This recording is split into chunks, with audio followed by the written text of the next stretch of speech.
Hello everyone, welcome to my channel. My name is Ari, and today we're going to have some more stories about our toxic life. But before we start, it would be so much appreciated if you would subscribe to my channel, like the video, if you enjoy it, and maybe leave a comment down below.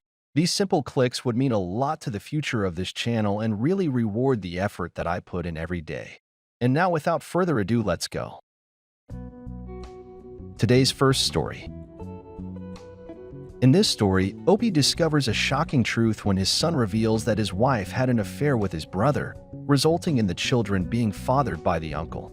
After gathering evidence, he exposes the betrayal, leading to a bitter divorce.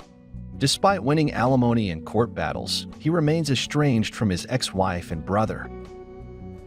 The ex's relationship with the brother crumbles, and the man finds solace in a new relationship, optimistic about a better future.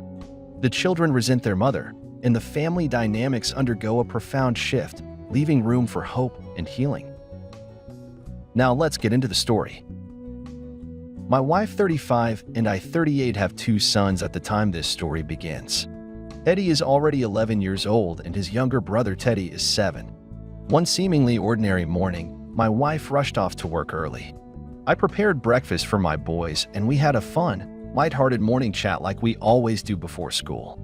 The car ride to school was a little quiet, and it seemed like Eddie had something on his mind. I tried asking him if anything was wrong, but he said no. I dropped them off as usual and went to work. After work, I picked them up from school at the request of my wife. She texted me saying she had to stay at work late for a meeting. I hated when this happened, but was used to it by now. She stayed late at meetings at least 4 times each month for the past 10 years. When we got home, I started cooking dinner for my sons while they sat at the table and did homework. Eddie still seemed like he had something on his mind, but he did his homework and asked me questions about it. We ate dinner together, and they told me about their day at school. It wasn't anything out of the ordinary, but this was the last time I would have a conversation and dinner with my sons before discovering life-changing news. We were about to clear the table when Eddie said he had something to tell me. His voice cracked, and he sounded like he was about to cry. Teddy looked uncomfortable and asked Eddie if he was sure he should tell me about it. I assured them they could tell me anything. Eddie proceeded to tell me that Mommy told them I wasn't their real dad, that a few times every month Mom would take them to visit their real dad. My jaw dropped. I asked him who their real dad was and if I knew him. He said yes, I knew him. It was Uncle Kevin. I could not move for a few seconds. Both the boys asked if I was okay, if I was mad, and what I was going to do when I snapped out of it. I told them both that I loved them. I told them that, according to me, I would always be their dad. They were happy with that and helped me clean up dinner. They went off to play, and I contemplated what I was going to do. My own brother fathered my children. How could this have happened? I couldn't believe it, and I couldn't prove it. I told the boys to wait until a specific day to tell Mommy that they told me I wasn't their daddy. They agreed and seemed to forget about it.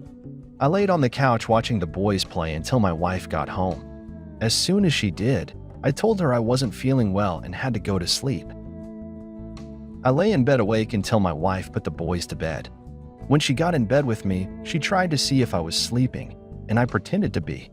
When she was asleep, I unlocked her phone. My heart was racing because I never checked her phone before, and I kept thinking she was going to wake up. I found a messaging app tucked into the last page of an app folder called Utilities. It was like she didn't want anyone to find it on her phone. One of her messaging conversations was with Kevin. It was like reading an everyday conversation between a romantic couple talking about their day, when they were going to meet next, how the boys were, and stuff like that. Mixed into that were messages like "I love you. I consider you to be my husband. The children are lucky to know their real father. I will marry you when the time is right." And then there were sexual messages. Apparently, whenever my wife and brother wanted to have intimate, my wife would simply tell me that she had to work late. That was all the proof I needed, right here under my nose on her phone.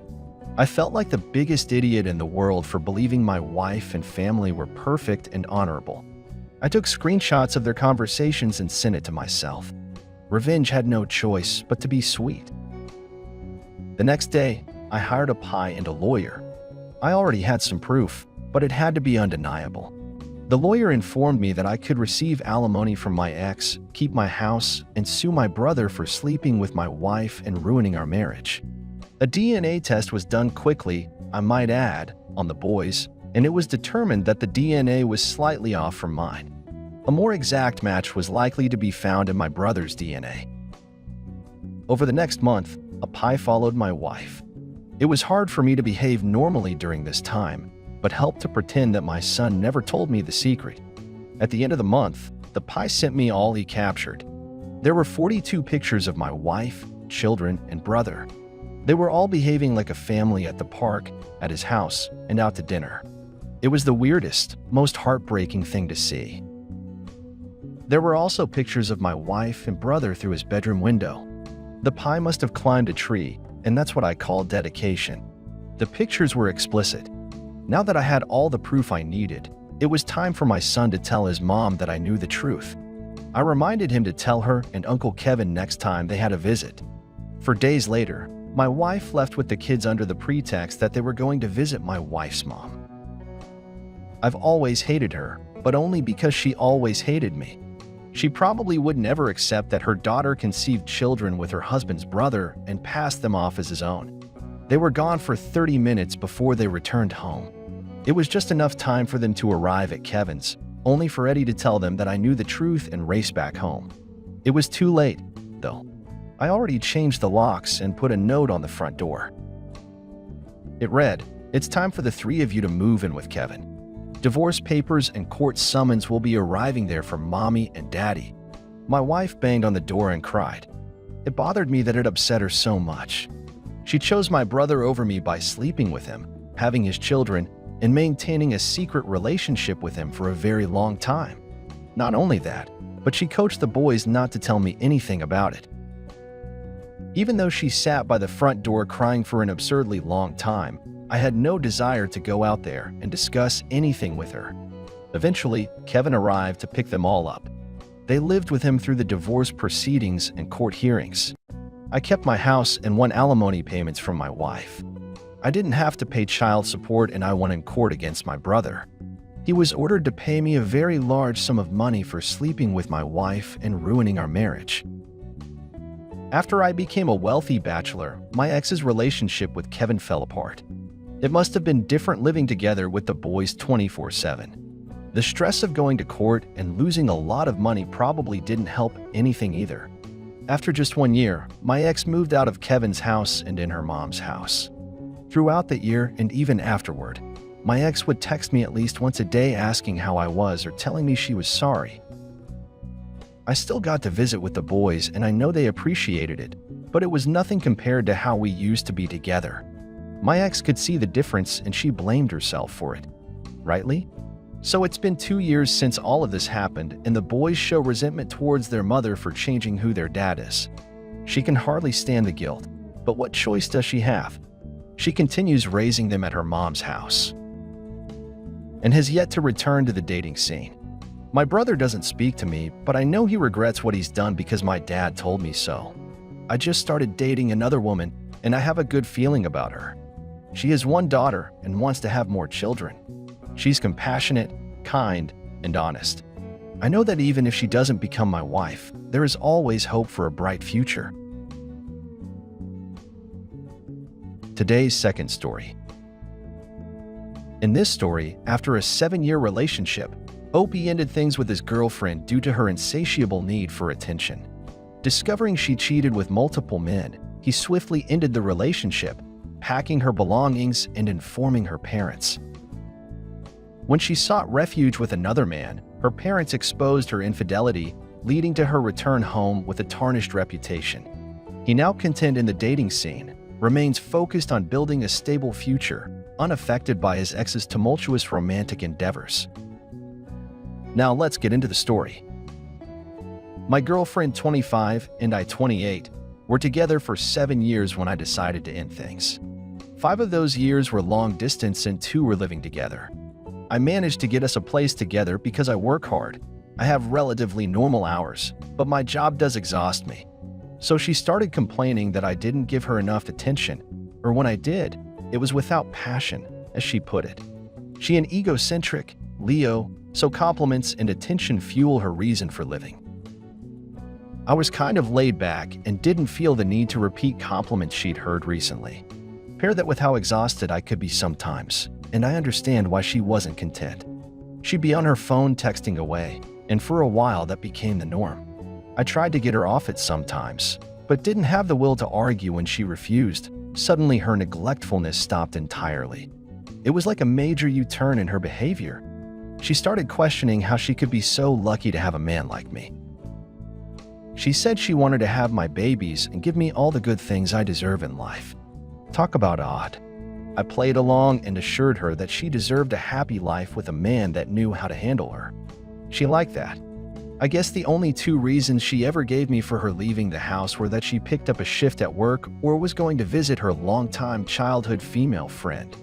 One day, she went to her female friend's house and left her laptop at home. I opened it even though I never did before and easily found a document she typed out. It was kind of like journal entries. She mentioned feeling guilty about a fling she had with someone not so long ago. Apparently, it lasted a month and she was heavily considering sleeping with him again. She would go back and forth between loving her boyfriend me and wanting to sleep with this man again because she thought he was so cute.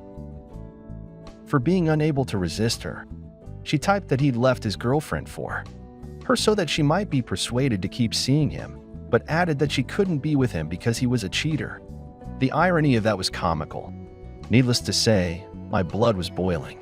I chucked her computer on the couch and took a walk around the neighborhood to gather my thoughts. We had only been able to move in together because I got us the place. Otherwise, she'd still be living at her parents' house even though I was working a tiring job. That's no excuse for my girlfriend to cheat on me, right? I questioned everything and decided that there was no reason I deserved this. She demanded too much attention and only acted on her selfish desires. I could never trust her again and heavily suspected she cheated on me during the long-distance phase of our relationship. I went back to her laptop and found chat logs archived on her computer.